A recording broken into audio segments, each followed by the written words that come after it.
Louvado seja Deus por mais um dia que Ele nos concede, por mais uma oportunidade que Ele nos dá de falar das Sagradas Escrituras, da sua importância para as nossas vidas, como ela opera em nós, porque a palavra tem uma função belíssima. Que palavra? A palavra de Deus. Pois já nos disse o profeta Isaías 55:11, que aonde esta palavra vai, não volta vazia, mas faz aquilo que ao Senhor apraz. Eu não sei se você em algum momento já se perguntou como a Bíblia chegou até nós. E na Bíblia de estudo, visão com infográficos, faz a seguinte colocação a respeito de como a Bíblia chegou até nós. Não houve um lugar, dia ou momento específico para a criação do que chamamos de Bíblia. Na verdade, a Bíblia foi escrita por 40 autores diferentes durante um período de mais ou menos 1.500 anos, conforme Deus revela sua mensagem à humanidade e escolhida diferentes pessoas para registrá-las. Os 66 livros escritos e reunidos que compõem a palavra de Deus chegaram até nós por iniciativa, direção e graça de Deus. Os 66 livros, eles são divididos em 39 do Antigo Testamento e 27 do Novo Testamento. Nesses 39 livros do Antigo Testamento, nós temos 23.146 versículos, os quais estão na composição dos 929 capítulos. Já o Novo Testamento tem 7.957 versículos, isto na composição dos 260 capítulos.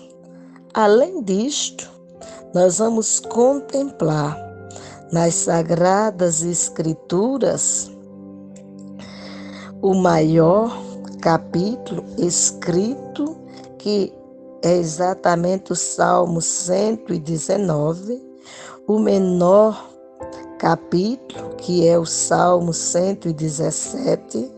Vamos encontrar também o menor versículo, que se encontra em Êxodo, capítulo 20, verso 13, e o maior versículo que se encontra em Ester 8:9.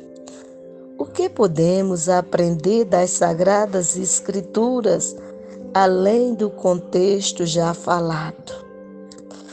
Nós vamos contemplar que os manuscritos originais da Bíblia estão presentes exatamente no Antigo e no Novo Testamento. Se você fizer a pergunta, quem escreveu e por quê? Você vai encontrar um relato em 2 Samuel, capítulo 23, verso 1 e 2, que nos diz o seguinte: são estas as últimas palavras de Davi, palavra de Davi, filho de Jessé, palavra do homem que foi exaltado, do ungido do Deus de Jacó, do mavioso salmista de Israel. O Espírito do Senhor fala por meio intermédio e a sua palavra está na minha língua. Esta é a declaração feita pelo próprio Davi. Já em 1 Coríntios, capítulo 2, versos de 7 a 13, fala a respeito da sabedoria de Deus. De acordo com a Bíblia de Estudo Conselheira, nós vamos fazer a leitura a partir do verso 6 Pois a partir do verso 6 até o verso 16, de acordo com os estudiosos que fizeram esta divisão, que dá por título a sabedoria de Deus, nos diz o seguinte: no entanto, transmitimos sabedoria entre os que são maduros. Quem disse isso? O apóstolo Paulo. Não, porém, a sabedoria deste mundo, nem a dos poderosos desta época, que são reduzidos a nada. Pelo contrário, transmitimos a sabedoria de Deus em mistério, a sabedoria que estava oculta e que Deus predeterminou desde a eternidade para a nossa glória. Nenhum dos poderosos deste mundo conheceu esta sabedoria, porque se a tivessem conhecido, jamais teriam crucificado o Senhor da glória. Mas, como está escrito, nem olhos viram, nem ouvidos ouviram, nem jamais penetrou em coração humano o que Deus tem preparado para aqueles que o amam.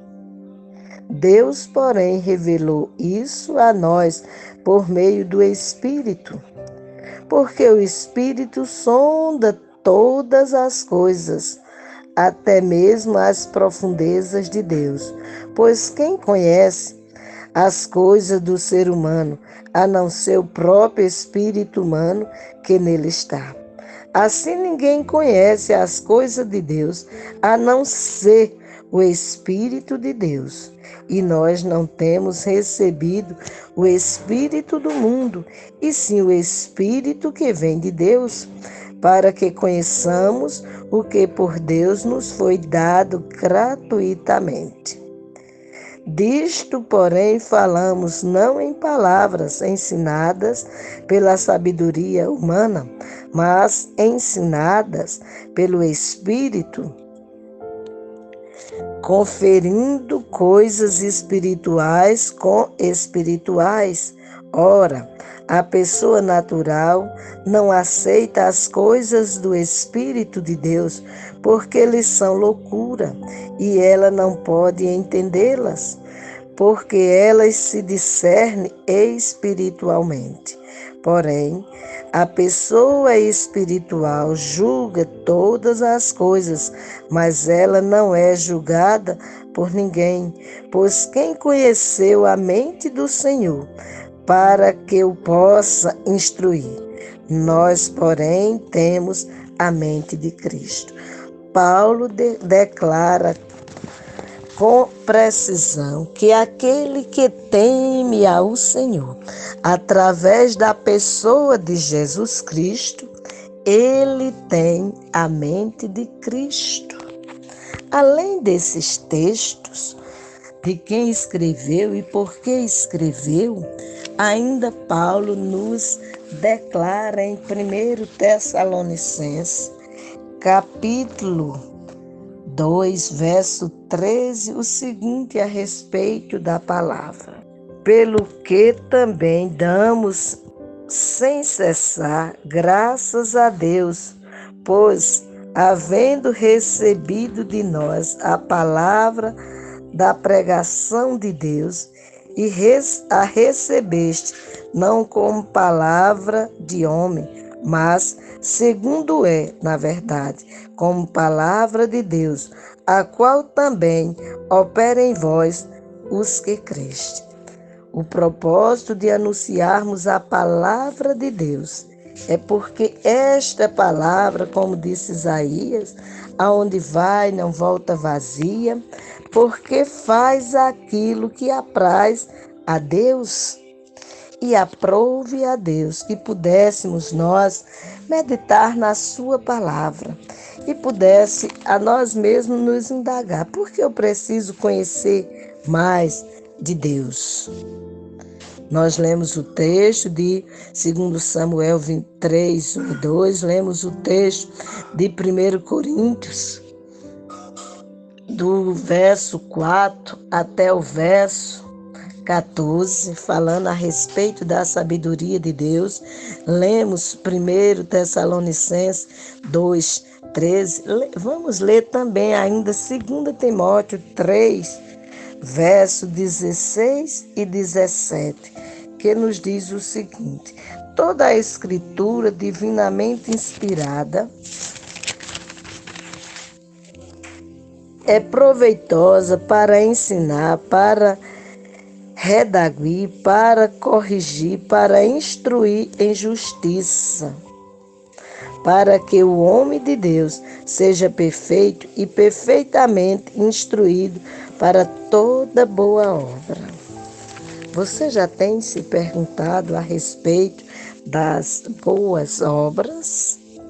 Em Efésios, capítulo 2, verso 8, a palavra nos diz: pela graça sois salvos, mediante a fé. Isto não vem de vós, é dom de Deus, não vem das obras, para que ninguém se glorie nelas. Mas o homem de Deus foi reservado por Deus para realizar boas obras. Além de 2 Timóteo, ainda quando você abre a palavra de Deus em Hebreus, capítulo 2, verso 3 e 4, você vai ter mais uma colocação a respeito de quem escreveu e por que escreveu. Então, se veja o que diz o verso 3 e 4 de Hebreus, capítulo 2. Como escaparemos nós se não atentarmos para uma tão grande salvação, a qual, começando a ser anunciada pelo Senhor, foi-nos depois confirmada pelo que a ouviram, testificando também Deus com eles, por sinais e milagres e várias maravilhas e dons do Espírito Santo, distribuídos por sua vontade. Então, se você e eu estamos nesse momento ouvindo a palavra, aí você pode dizer: você e eu estou aqui relatando os escritos da palavra, e você que recebe esta palavra tem a oportunidade não só de me ouvir, mas tendo as escrituras, pegar a sua Bíblia e manusear esses textos e tantos outros que falam a respeito da palavra de Deus e da sua importância na vida daquele que nele crê. Se você crê em Deus, se você professa ser filho de Deus, você é filho mediante o conhecimento que você tem recebido da palavra de Deus. Palavra que é viva e eficaz, como já li, que é mais penetrante do que espada de 2 gumes, que faz divisão entre a alma e o espírito, junta e medula e conhece o intento dos nossos corações. Em 2 Pedro, capítulo 3, verso 1 e 2, ele escreveu: amados, escrevo-vos agora esta segunda carta, em ambas a mais desperto, com exortação, o vosso ânimo sincero, para que vos lembreis das palavras que primeiramente foram ditas pelos santos profetas e do mandamento do Senhor e Salvador, mediante os vossos apóstolos.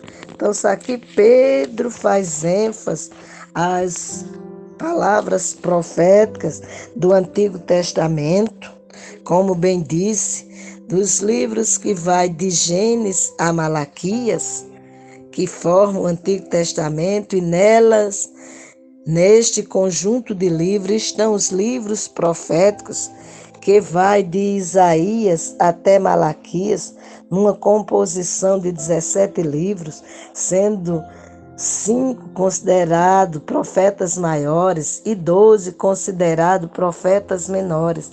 E depois Pedro, além de falar dos livros proféticos, também faz ênfase aos escritos dos apóstolos, que você vai contemplar em todo o Novo Testamento. Quando você olha para estes vários textos que foram citados e lidos, você vai contemplar que foram pessoas escolhidas por Deus e foram escolhidas por Deus para entregar sua mensagem ao povo. Hoje aqui estou também te fazendo isto. Eu não estou acrescentando nem diminuindo nada das Sagradas Escrituras, mas estou trazendo ao teu conhecimento quem escreveu e por que escreveu as Sagradas Escrituras. Então, diz na Bíblia de visão infográfica que pessoas escolhidas por Deus foram chamadas para entregar a sua mensagem ao povo. Isso com relação ao Antigo Testamento. Já com relação ao Novo, diz: apóstolos ou homens diretamente associados a eles foram inspirados por Deus a escrever com o propósito de atender às necessidades de indivíduos específicos ou de igrejas. Além desse contexto, ainda como eles foram escritos, quando você olha em Deuteronômio, capítulo 18, verso 18, você vai ter a seguinte declaração. Prestem atenção no que diz esse texto, capítulo 18, verso 18 de Deuteronômio. Suscitar-lhe-eis um profeta do meio de seus irmãos, semelhante a ti, em cuja boca porei as minhas palavras, e ele lhes falará tudo o que eu lhes ordenar. Então, o homem de Deus escreve e anuncia a palavra de Deus conforme a vontade de Deus, porque é Deus quem o direciona, é Deus quem o conduz, porque é desejo de Deus que o ser humano conheça a palavra revelada, que chamamos de Sagradas Escrituras, e assim faça resplandecer a glória dele pelo século dos séculos. Olha o que diz ainda em Deuteronômio, capítulo 31, os versos de 24 a 26. Tendo Moisés acabado de escrever integralmente as palavras desta lei num livro, deu ordem aos levitas que levavam a arca da aliança do Senhor, dizendo: tomai este livro da lei e ponde-o ao lado da arca da aliança do Senhor vosso Deus, para que ali esteja por testemunha contra ti. Estes são os versículos de 24 a 26. Então, como eles foram escritos segundo a vontade de Deus, foram escritos para a glória de Deus. Escribas hebreus copiavam meticulosamente as palavras dos profetas do Antigo e do Novo Testamento em hebraico e aramaico em rolos. E assim pudesse essa palavra chegar até nós. Os evangelhos começaram como tradições orais que, com o tempo, foram compiladas e redigidas. Os escritos individuais do Novo Testamento foram compostos em grego, em rolos que depois foram enviados para as pessoas designadas e para igrejas espalhadas por várias regiões. Como eles foram preservados? A resposta é: escribas judeus eram cuidadosos quando copiavam os manuscritos, isto em se tratando do Antigo Testamento.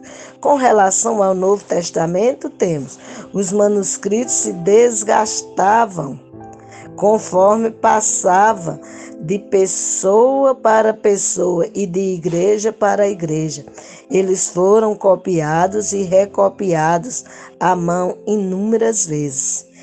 E aí vem a pergunta: como você ter a convicção de que não houve alteração nesses escritos?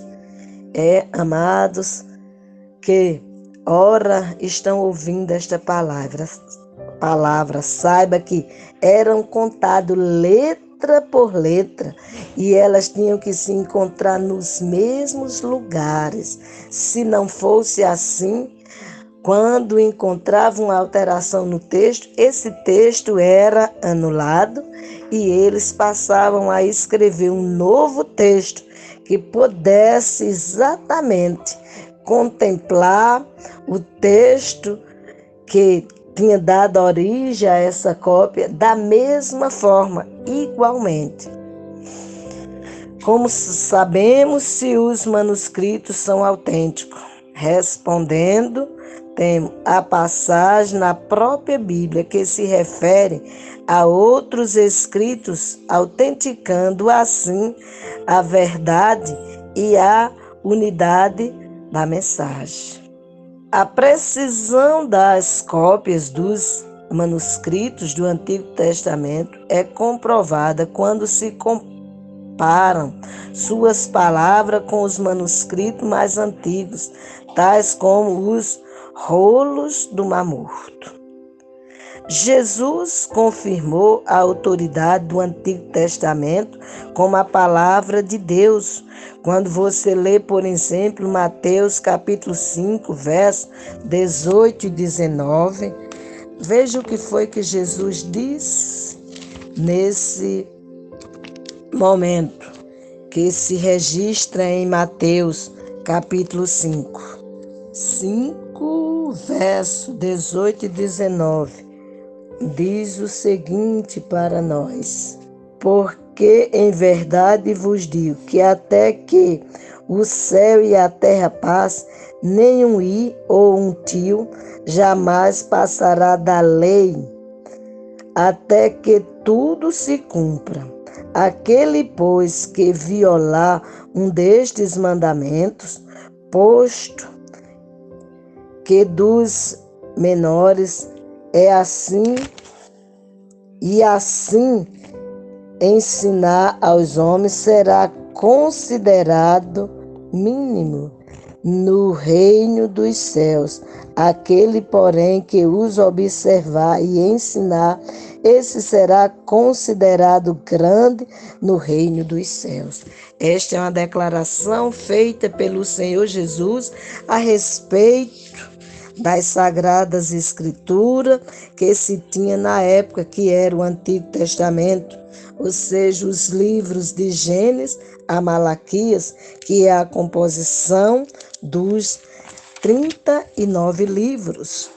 Além disso, se você ainda for no capítulo 15 de Mateus, no verso de 3 a 6, nós temos a seguinte declaração feita pelo Senhor Jesus. Ele, porém, lhes respondeu: por que transgredis vós também o mandamento de Deus por causa da vossa tradição? Porque Deus ordenou: honra a teu pai e a tua mãe, e quem maldizer a seu pai ou a sua mãe seja punido de morte. Mas vós dizeis: se alguém disser a seu pai ou a sua mãe, é oferta ao Senhor aquilo que poderias aproveitar de mim, esse jamais honrará a seu pai ou a sua mãe, e assim invalideis a palavra de Deus por causa da vossa tradição. A essência está em observarmos a palavra de Deus. Palavra esta que é fiel e digna de toda aceitação. Você ainda lendo em Lucas capítulo 24, verso 27, você tem um destaque a respeito da importância da palavra. Você lendo em 2 Pedro 1,19, olha o que diz o texto. No verso 19. E temos muito firme a palavra dos profetas, a qual bem fazeis em estar atentos, como a uma luz que alumia em lugar escuro, até que o dia esclareça e a estrela da alva apareça em vossos corações. Você quer conhecer mais de Deus? Leia as Sagradas Escrituras. Como bem foi dito, passa-se os céus, passa-se a terra, mas esta palavra não passará. Ela se cumpre, porque aquele que deu a palavra, ele vela para que ela se cumpra. Quando você lê a palavra lá em Jeremias capítulo 1, verso 11 e 12, você vai contemplar no diálogo de Deus com o profeta Jeremias, ele perguntando: que vês tu, Jeremias? E o profeta responde: vejo uma vara de amendoeira. E ele responde: viste bem, porque eu velo em cumprir a minha palavra. Escritos do primeiro e do segundo século, de filósofos e de pais da igreja, se refere aos textos bíblicos como a palavra de Deus. Por exemplo, nós contemplamos isto em Filo, Joséfo, Clemente e Policarpos. Eles escreveram a respeito das Sagradas Escrituras, falando a respeito da sua importância.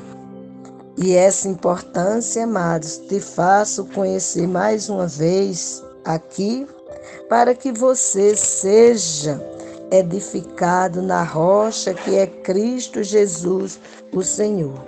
E que você possa pensar que mediante a qualquer conhecimento que você tenha da ciência ou da tradição, você possa lembrar que antes da tradição, antes da ciência, que o seu e o meu coração, os nossos corações, tenhamos como essência a palavra daquele que era, que é e que há de vir. E assim você seja edificado na rocha que é Cristo Jesus. Não estou dizendo com isso que não há importância na ciência. Há importância. Se ela não houvesse, o Senhor não teria dado. Porque a própria ciência, ela existe e ela se faz presente entre nós, isso pela vontade de Deus e para a glória de Deus. A tradição também se faz presente, isto pela vontade de Deus e para a glória de Deus. Porque o que temos preservado tem sido preservado para a glória de Deus. Que Deus nos abençoe. E em breve meditaremos um pouco mais a respeito desta palavra que nos concede vida e vida em abundância. E a palavra é Cristo Jesus. Amém.